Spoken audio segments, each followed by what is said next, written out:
Welcome to my channel. Subscribe and enjoy daily stories about cheating, revenge, and relationship advice. I never imagined I'd be the man who spies on his wife. But there I was, standing in the shadows of a dimly lit parking lot, camera in hand, snapping photos of Jenna and Dan. My heart was pounding, my hands shaking, but I couldn't stop myself. The thought of turning back had crossed my mind a dozen times, but some sick curiosity, or maybe a need for confirmation, kept me rooted in place. For 20 years, I trusted her. For 20 years, I believed that no matter what, we were solid. We had built a life together, raised two incredible boys, laughed, cried, and fought our way through the usual ups and downs. But when she started working with Dan, a younger, charming, self-assured guy with that cocky smile, something shifted between us. Late nights at the office, mysterious, client dinners, and then there was her phone, always tucked away. She used to leave it lying around without a second thought. Now, it never left her side. I wanted to trust her. I needed to trust her. But the gnawing doubt wouldn't let me rest. As I stood there, hidden behind a parked car, I could see them through the restaurant window. Jenna leaned forward, laughing at something Dan said. It was a laugh I hadn't heard in years, the kind that came easily, effortlessly. Her hand grazed his arm, a casual touch that felt anything but innocent. The betrayal hit me like a gut punch, hard and sudden. I raised the camera, my finger trembling on the shutter. Click. Click. Another picture of the two of them, heads too close together. Another stolen moment between them, captured forever in digital pixels. The evidence I didn't want but couldn't deny. I turned away from the scene, retreating to my car before they could spot me. The drive home was a blur. Every time I tried to focus on the road, the image of them together flashed in my mind. It felt like the world had tilted, like the ground beneath me had cracked open. How could she do this to us? To me? To our boys? When I pulled into the driveway, the house stood dark and quiet. Luke and Max were upstairs, probably gaming or watching TV, unaware that their world was about to change. I sat in the car for a long moment, staring at the house that had been our home for years. A home that, until recently, had been filled with laughter, love, and a sense of permanence. Now, it felt like a house of cards, ready to collapse with one hard blow. I stepped inside, the door closing softly behind me. Jenna wasn't home yet. Still at her work dinner, no doubt. I headed straight for the kitchen table, spreading out the photos I had taken on the glossy wood surface. There they were, undeniable proof. I didn't want to believe it, but the truth was right in front of me. An hour later, I heard the front door creak open. Alex? Jenna's voice floated through the hallway, calm and unassuming, as if this was any other night. I stood in the kitchen, arms crossed, waiting. When she walked in, her expression shifted from surprise to slight confusion, and then to something close to concern. You're up late. Everything okay? She smiled, but there was an edge of nervousness to it. She must have sensed it, the tension in the air. Sit down, I said, my voice firmer than I intended. We need to talk. Jenna's smile faltered. What's going on? You're scaring me. I gestured to the table, to the photos neatly laid out before her. Her eyes flicked downward, and for a moment, time seemed to freeze. She stared at the evidence, her face slowly paling as the reality of what she was looking at sank in. Alex, her voice was barely above a whisper, her hand rising to her mouth as if to hold back the words. I can explain. I shook my head, keeping my voice steady even though my heart was racing. Don't insult me by trying to explain this away. I swear, it's not what it looks like. She reached for the photos, as if taking them into her hands would somehow make them less real. I pulled them back before she could touch them. Don't lie to me, Jenna, I said, my tone cold and distant. I've seen enough. Tears welled in her eyes, and for a moment, I almost felt something like sympathy. Almost. But the image of her and Dan, laughing, touching, betrayed me over and over again in my mind. How long has it been going on? I asked, each word heavy with the weight of accusation. She blinked, wiping at her eyes, trying to gather herself. Alex, it's complicated. No, I snapped, my voice rising despite my attempt to stay calm. It's not complicated. You're cheating on me, Jenna. You've been lying to me for God knows how long. That's not complicated, it's simple. Her lip trembled. It was a mistake. I didn't mean for it to happen. I slammed my hand down on the table, making her jump. You didn't mean for it to happen. So what? It just happened. Over and over again, she flinched, her hands clasping together in her lap. I'm sorry, Alex. I'm so sorry. I took a deep breath, trying to calm the storm inside me. You know what? I don't care anymore. You and Dan, you did what you did. But this stops now. She looked at me, eyes wide with panic. What are you going to do? I've already told Lily, I said, watching her reaction closely. Her face drained of all color. She knows. She's going to deal with Dan in her own way. But you and I, we're done. Jenna sat in stunned silence, her tears falling freely now. Alex, please. We can fix this. We can. There's no fixing this, I interrupted, my voice cold and final. I'm telling the boys tomorrow. And then we're going to figure out how to end this marriage as cleanly as possible. But don't think for 1 second that I'm ever going to trust you again. She covered her face with her hands, her sobs muffled but unmistakable. But I didn't feel anything, no pity, no anger. Just an empty numbness settling over me as I turned and left the room, leaving her to her tears. The next morning dawned cold and gray, a reflection of the mood in the house. I had barely slept, my mind racing with the events of the previous night. Jenna and I had shared a few tense words before she retreated to the guest room, but no real conversation had happened. Now, I had to face the next step, telling Luke and Max about the split. I went about the morning routine with a heavy heart. The boys were still asleep when Jenna came downstairs. She looked haggard, her eyes red and puffy.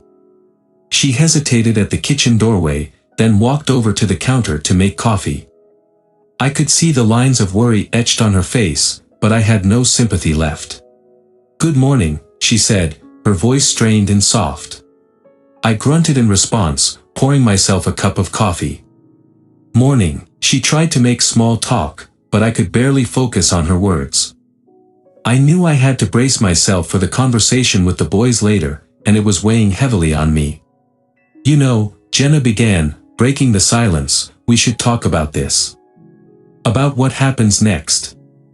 Maybe, we can figure out a way to. I'm not sure there's much left to figure out, I interrupted, trying to keep my voice even. We've already decided to separate. Her face fell, and she sighed deeply. I just want to make sure we're doing this in the best way for the kids. They don't deserve to be dragged into our mess. I nodded. I agree. That's why we need to be clear with them. They deserve the truth. Jenna's shoulders slumped as she stirred her coffee absent-mindedly. I know. I just wish there was an easier way to do this. Before I could respond, Luke and Max trudged down the stairs, groggy and half awake. Max's eyes lit up when he saw me, but his enthusiasm quickly faded when he saw the somber expressions on our faces. Morning, Dad, Luke said, his voice still thick with sleep. Morning, I replied, forcing a smile. We need to talk. Max's face clouded with concern. Is something wrong? I gestured for them to sit at the table. Jenna took a deep breath and joined us, sitting across from the boys.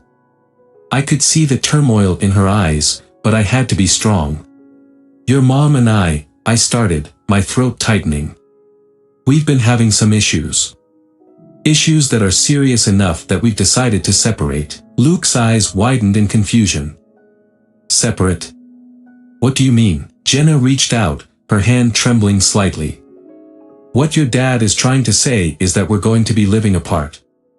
We're still going to be your parents, and we'll both always be here for you, but things are going to be different. Max's face crumpled, and he looked at Jenna with a mixture of disbelief and hurt. Does this mean you're both moving out? Are we going to have to move? No, not right away, I said, trying to offer some reassurance. We're going to work things out, but we'll be living in separate spaces within the house for now. We want to make sure you're both comfortable and that you don't feel like you're being pulled in two different directions. Luke looked between us, his face a mix of anger and sadness. Why, Mom? Why is this happening? Jenna's voice broke as she tried to explain. It's complicated, Luke. There's no easy way to put it. I made some mistakes, and now we're trying to figure out what's best for everyone. Max, struggling to hold back tears, turned to me. Is this because of Dan? I heard you talking about him last night. I nodded, feeling the sting of guilt. Yes, Max. This is part of the reason. But it's not just about Dan. It's about a lot of things that went wrong. Luke's face hardened. I don't understand why this happened. I thought everything was okay. I took a deep breath, trying to find the right words. Sometimes, even when you think things are okay, there are problems that build up over time.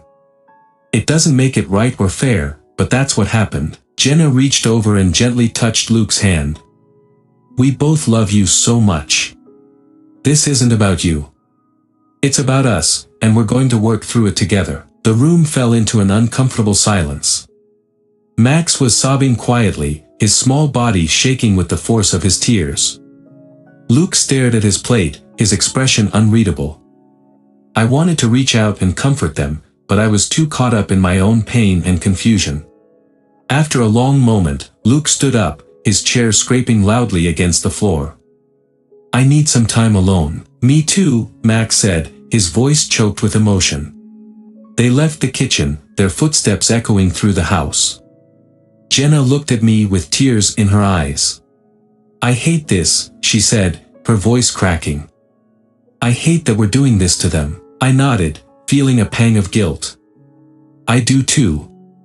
But it's better they know now than be confused later. Jenna wiped her eyes and took a deep breath. We need to figure out how to make this work for their sake. They need stability, even if we don't. We spent the rest of the day trying to reassure the boys, though words felt hollow. The reality of our new situation was setting in, and the house seemed colder, emptier. I wondered if we would ever find a way to make this work, to rebuild something from the shattered pieces of our lives. 2 of 2. The evening we told Luke and Max about the separation was a blur of tension and heartache.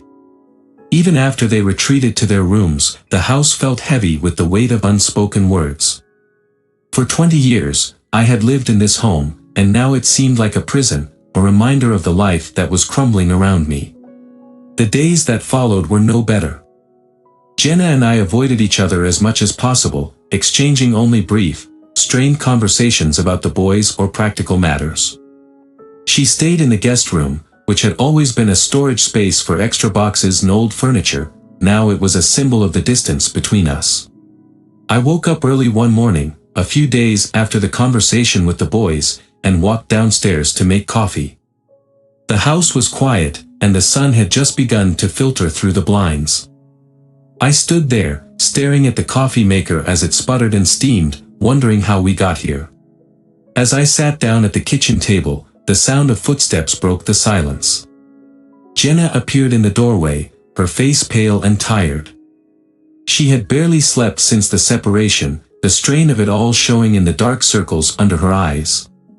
Morning, she said softly, her voice hoarse from exhaustion. Morning, I replied without looking up, focusing instead on the swirl of coffee in my mug. She sat down across from me, her hands clasped tightly together. For a moment, neither of us said anything. The silence stretched on, uncomfortable and thick, until she finally spoke. How are the boys doing? She asked, her tone cautious. I shrugged. Luke's angry. Max is confused. They're both hurting, but they're dealing with it in their own way. Jenna let out a long sigh, her eyes filling with regret. I hate this, Alex. I hate that we're putting them through this. You should have thought about that before you started sleeping with Dan, I said flatly, my words sharper than I intended. I wasn't ready to let her off the hook that easily. She flinched, looking down at her hands. I know I messed up. I'm not asking for forgiveness, but I didn't want this to happen. I never meant to hurt you, or them. Well, it did happen, I said, my voice quieter now, though the hurt lingered. And now we have to deal with the fallout. Jenna nodded, her eyes brimming with tears. Do you think they'll ever forgive me? The boys, I mean. I stared at her, unsure how to answer. I don't know. Kids are resilient, but this is going to leave a mark. I just hope they don't grow up thinking that love always ends like this. She wiped a tear from her cheek and looked out the window. I've already lost you. I just can't bear the thought of losing them too. There was a deep sadness in her voice, but I couldn't bring myself to comfort her. Not yet. The betrayal still felt fresh, and though we were trying to make this work for the boys, I wasn't ready to offer her absolution. They're your sons, Jenna. You'll always be their mother. But it's going to take time for them to understand what happened. You need to give them that space. She nodded again, her lips pressed tightly together. The silence between us felt like a wall that neither of us could climb. And I realized, in that moment, that while we were both hurting, we were on two different sides of the same grief. Hers was tinged with guilt, mine with betrayal. That evening, after a long day of work, I came home to find Luke sitting at the dining room table, staring blankly at his phone. I could tell he was still processing everything, but unlike Max, who had been openly emotional, Luke had withdrawn into himself. Hey, bud, I said, setting my keys down and taking a seat across from him. How are you holding up? Luke shrugged, not looking up. Fine, I guess. You want to talk about it? I asked, trying to keep my tone gentle. He finally looked up, his expression conflicted. What's there to talk about, Dad? You and Mom are getting divorced. You don't love each other anymore. Isn't that what happens to all married couples eventually? His words stung, more than I expected. That's not true, Luke. This isn't about not loving each other. It's complicated. Everything's always complicated, he muttered, crossing his arms. Why can't it just be simple? Why can't you just forgive her and move on? I hesitated, unsure of how to explain the depth of the pain without burdening him with too much detail. It's not that easy, Luke. When someone breaks your trust, it takes time to heal. And sometimes, things can't go back to the way they were, no matter how much you want them to. Luke's jaw tightened, his eyes narrowing. So, what? We're just supposed to pretend like everything's okay now? Like it's normal that Mom's sleeping in the guest room and you barely talk to each other? I could hear the frustration in his voice, the anger bubbling just beneath the surface. I wanted to reach out to him, to tell him that everything would be fine, but I couldn't lie to him. No, you're not supposed to pretend, I said carefully. This isn't normal, and it's not going to be easy. But your mom and I are trying to figure out what's best for all of us, and that means facing some hard truths. Luke's eyes softened slightly, though the tension in his body remained. I just don't understand why this had to happen. We were fine. Everything was fine. I sighed, feeling the weight of his words. Sometimes things look fine on the outside, but there are problems underneath. Your mom and I, we didn't take care of those problems the way we should have. And now we're dealing with the consequences. He stared at me for a long moment, then nodded slowly. I guess. But it still sucks. Yeah, I agreed. It does. Later that night, after the boys had gone to bed, I found myself sitting on the couch, staring at the empty space next to me. For years, that spot had been Jenna's. We had shared that space, watched TV, talked about our days, fallen asleep together after long nights. Now, it was just another reminder of how much had changed. The house felt quiet, too quiet. I could hear the faint sound of the wind outside, the distant hum of cars passing by, but inside, it felt like everything was standing still. I thought about Jenna in the guest room, probably lying awake, just as I was. We were under the same roof, but we were living in two different worlds. And as I sat there, staring at the empty couch, I realized that this was only the beginning of the aftermath. The pieces of our lives had shattered, and it was up to us to decide how we would pick them up, or if we even could. Botswana. The last place I expected to find myself, especially with Jenna. Yet here we were, halfway across the world, far from the life we had built, and shattered, back home. The plane ride had been long, filled with awkward silences and hesitant glances, the weight of our past pressing down on both of us. It had been years since the divorce was finalized. We had managed to navigate co-parenting, family gatherings, and the occasional awkward conversation when Luke or Max needed us both present. Over time, the bitterness had faded, replaced by a quieter, more tolerable kind of distance. I wasn't sure what had drawn Jenna back into my orbit, but when she suggested a trip to Botswana, I had agreed, partly out of curiosity, partly because I needed a break from my own life. We arrived at the edge of the Okavango Delta, a place so vast and untouched it felt like another world. The landscape was breathtaking, a mixture of sprawling savannas, winding rivers, and patches of dense greenery. It was beautiful and serene, a stark contrast to the chaos and hurt we had left behind. Jenna stood beside me as we stared out at the horizon, the sun setting in a blaze of orange and gold. Her face was calm, almost peaceful, but I could see the tension in her shoulders. She was waiting for me to speak, but I wasn't sure where to begin.